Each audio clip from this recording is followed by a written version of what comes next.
On the second day of Christmas, my realtor gave to me a pre-approval letter. So on your second day of Christmas, I'm giving you a pre-approval letter. What is a pre-approval letter? A pre-approval letter is a letter. It's written from your financial institution, from your mortgage lender, telling any potential seller that you have been pre-approved for a loan.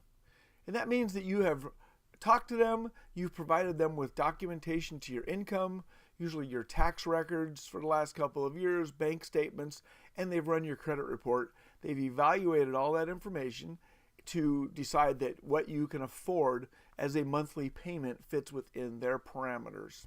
It's not the final straw. There's more that goes into getting the actual loan done, but to get that pre-approval letter, that's usually what's involved.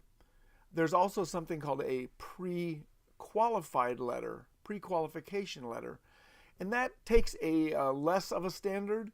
It's usually that you've merely talked on the phone with the lender and you've provided that information of your income and your debts and your credit over the phone, but they haven't verified that information, looked at your paper records to verify that it's accurate. So a pre-qualification letter doesn't carry nearly as much weight with the seller, because essentially when you make an offer to purchase a house and you are not paying cash, then you are essentially saying, hey seller, I want you to take your house off the market because I want to buy it, but I don't have the money. But I promise I'm going to apply for a loan. So a seller is going to look at what type of lending you're going after and how far along you are. A pre-qualification letter doesn't carry nearly as much weight as a pre-approval letter.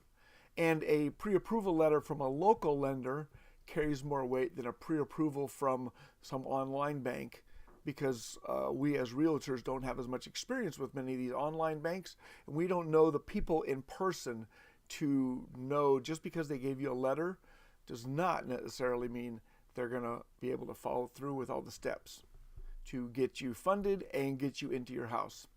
So I encourage you to get a pre-approval letter and to get it from a local lender.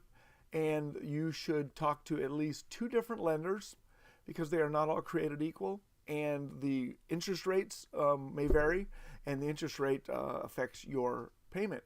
Also, some of the other closing costs may vary between lenders. So you want a pre-approval letter, you want it from a local bank, and you want to talk to at least 2 banks. We'll see you on day 3.